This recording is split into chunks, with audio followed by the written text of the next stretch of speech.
ജോലിസ്ഥലത്തുണ്ടായ തർക്കത്തിൽ ഖത്തറിൽ ഭോപ്പാൽ സ്വദേശി മരിക്കാനിടയായ സംഭവത്തിൽ ജയിൽ മോചിതനായ തിരുവനന്തപുരം സ്വദേശി ശ്യാം കൃഷ്ണൻ തിരിച്ചെത്തി.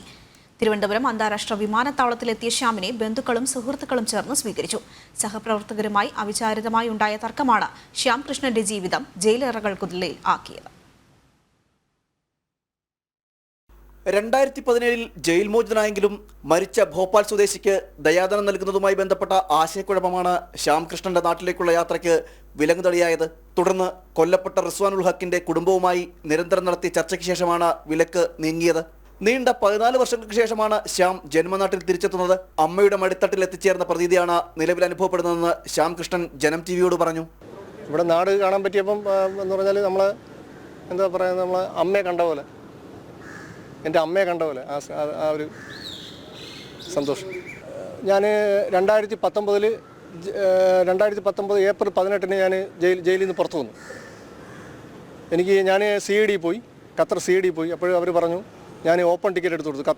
ഖത്തർ എയർവേസ് ഓപ്പൺ ടിക്കറ്റ് എടുത്ത് കൊടുക്കുമ്പോൾ ഓപ്പൺ ടിക്കറ്റ് എടുത്ത് കൊടുത്തപ്പം അവിടെ CID ഓഫീസറുടെ അടുത്ത് കൊടുത്തപ്പോൾ ഓഫീസർ പറഞ്ഞു ട്രാവൽ ബാനാണ്, നിങ്ങൾക്ക് നാട്ടിൽ പോകാൻ പറ്റില്ല എന്ന് പറഞ്ഞു. ഞാൻ ഗോവിന്ദ്ജിയെ കണ്ടു. ഗോവിന്ദ്ജിയുടെ അനിച്ചേട്ടൻ നമ്പർ തന്നു. ഗോവിന്ദ്ജിയെ കണ്ടു.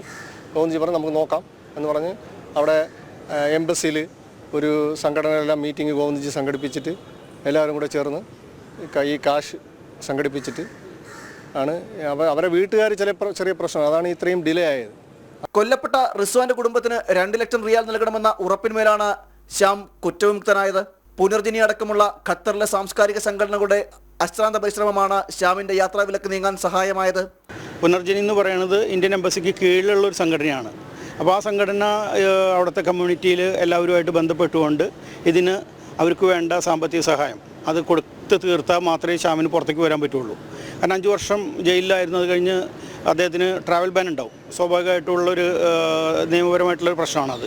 അപ്പോൾ അത് മാറണമെന്നുണ്ടെങ്കിൽ 2 ലക്ഷം റിയാലിന് തുല്യമായിട്ടുള്ള പൈസ മരിച്ച കുടുംബത്തിന് കൊടുക്കണം. അതാണ് അവിടുത്തെ നിയമം. ആ നിയമത്തിൻ്റെ അടിസ്ഥാനത്തിൽ നമ്മൾ അതിനു വേണ്ട പ്രവർത്തനം തുടങ്ങി. എല്ലാ ഭാഗത്തു നിന്നുള്ള ആളുകളുടെ സഹകരണം നമുക്കുണ്ടായിരുന്നു. 2014 ഏപ്രിൽ 18 കേസിനാസ്പദമായ സംഭവം ഉണ്ടാകുന്നത്. സൂപ്പർവൈസറുമായി വാക്കുതർക്കമുണ്ടാവുകയും ബലപ്രയോഗത്തിൽ തെറിച്ചു വീണ ഭോപ്പാൽ സ്വദേശി മുഹമ്മദ് റിസ്വാൻ തലയ്ക്ക് ഗുരുതരമായി പരിക്കേറ്റ് മരണപ്പെടുകയായിരുന്നു. തുടർന്ന് സാമൂഹ്യ പ്രവർത്തകരുടെ ഇടപെടലിൽ അപ്പീൽ സ്വീകരിച്ച കോടതി തടവ് ശിക്ഷ 5 വർഷമായി കുറയ്ക്കുകയായിരുന്നു. ജനം, തിരുവനന്തപുരം.